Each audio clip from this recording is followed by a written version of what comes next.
this time around we figured, okay, we should try to look overseas, right? Why can't we, right? Why can't an Indonesian company sell overseas, right? And it turns out. Okay, so now I'm in front of the office of Mimin. They are a startup where they provide chat solutions for companies to communicate with clients online. He used to found a CRM company here in Indonesia as well.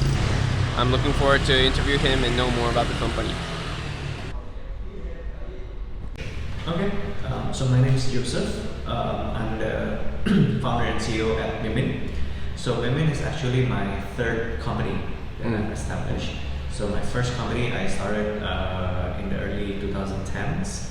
So we did food tech, and then that was before in Indonesia, before the boom of the tech industry.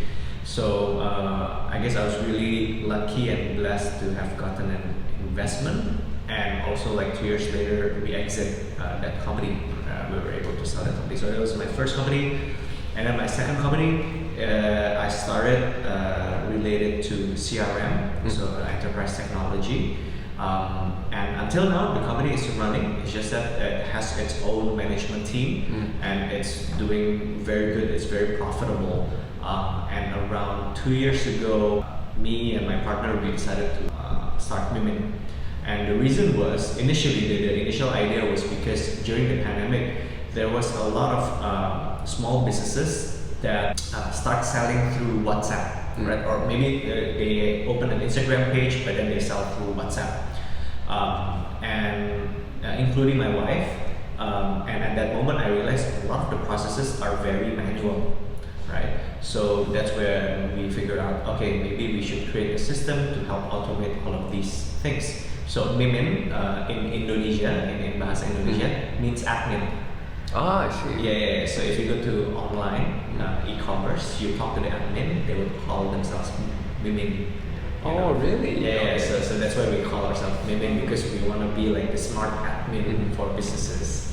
But then as time goes on, we saw that it's not just chat commerce that's growing, but also there's a huge opportunity in chat as a channel for marketing, customer engagement, customer automation, all of those things. So right now what we do at Mimin is we create customer experience journeys through chat. And what we've been investing a lot in the second half of this year is we use AI, specifically generative AI, to create all of these customer experience journeys. So for example, one of them, what we do is we create a chatbot that is powered by generative AI. Are all the startups you founded are like venture backed, or is it? No. So the first one is, the second one isn't, the third one is. Oh, I see. Yeah. Is there a reason why like you started your own company while you already have like a profitable, I'm guessing profitable CRM software? That's a good question. I guess it's because one, I saw the opportunity, right? I saw a problem, and then I saw the opportunity over there. Second, if I'm being honest with myself, probably I got kind of bored after maybe 7 years of doing it, right? Because it's the same market, I know the market, things like that, right? So I wanted a new challenge as well. So you're going for the more, I guess, innovative product and business. Yeah, because it's very new, right? What we're doing with chat, generative AI, and building the whole ecosystem around chat for customer experience. It's actually something that's quite new, and chat as a channel itself, it's very underlooked. Usually, a lot of businesses, when they want to think about marketing channels, they think about social media or email.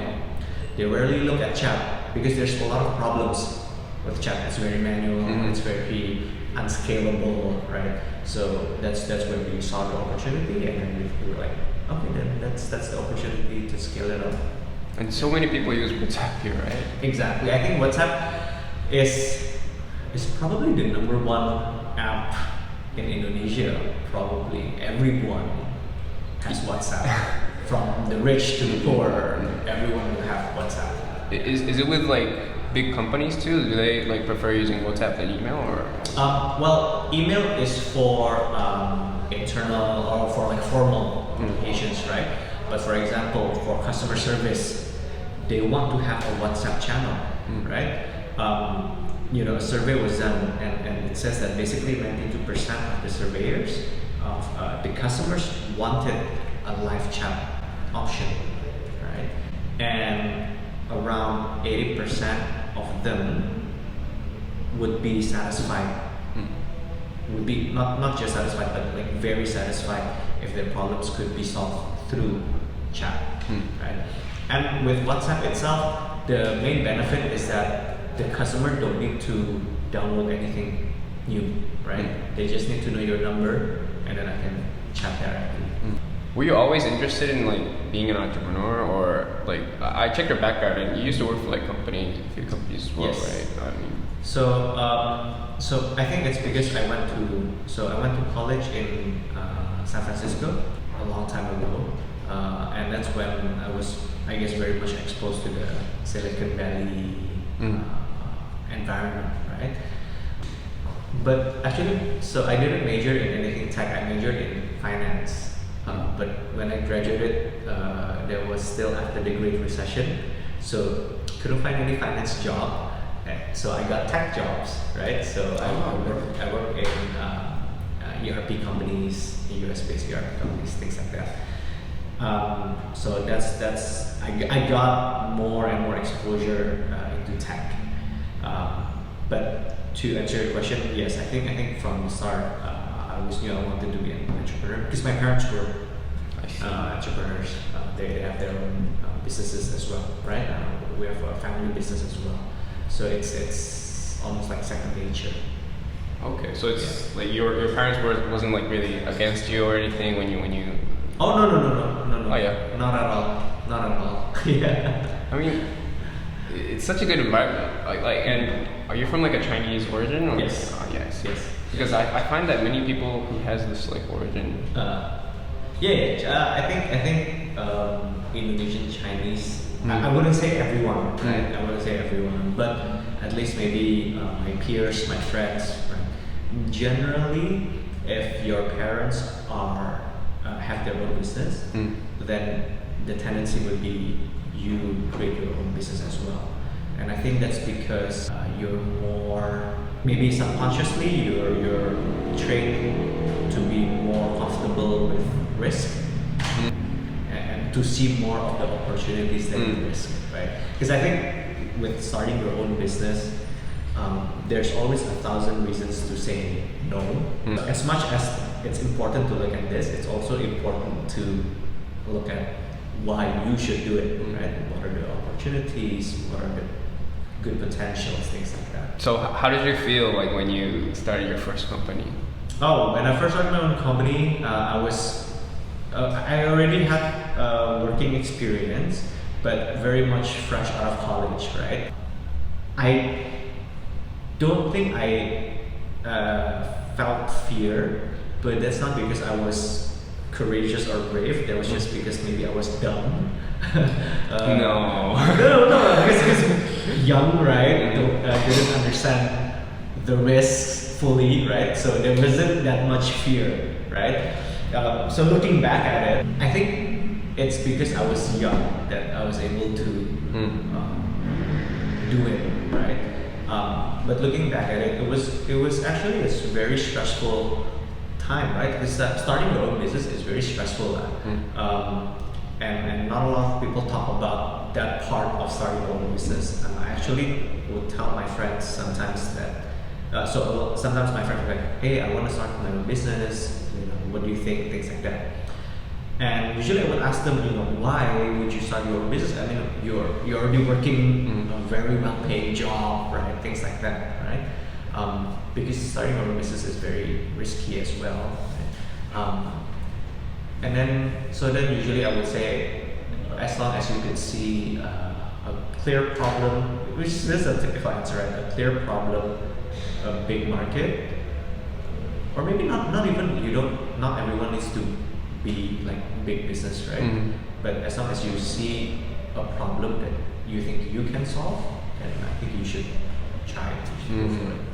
Yeah. Is entrepreneurship like common here, or is it because? Do you think it's because you were in like the San Francisco environment? No, in Indonesia, it's been more and more common. Oh yeah. Especially since maybe like the past 10 years, when the tech industry really boomed, right?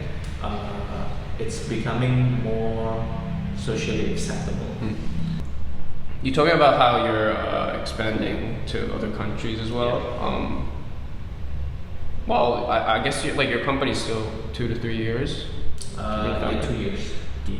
Essentially, it's been 2 years, but with our current product offering, it's been essentially just less than a year.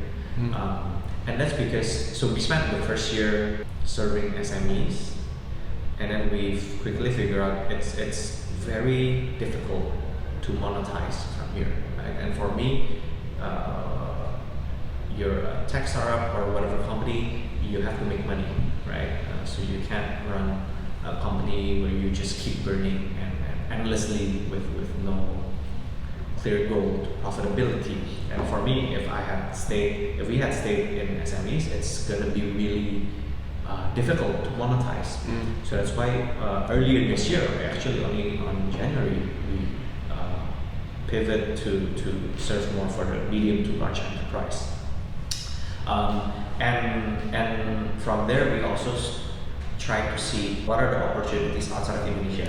Just don't forget, I did my CRM company for like 7 years already in Indonesia, so I kind of know the market. I know the purchasing power in Indonesia for businesses, things like that, right?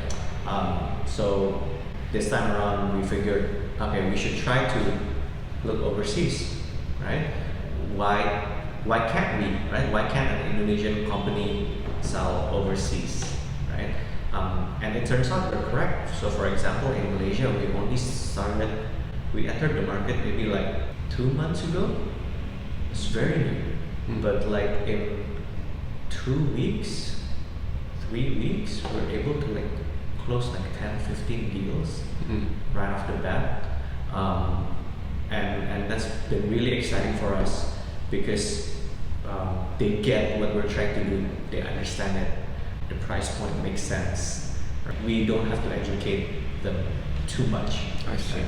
So that's been really good and exciting for us. I see. So I'm guessing because like there's a lot more bigger enterprises outside of Indonesia, and that's where the money is. And that too.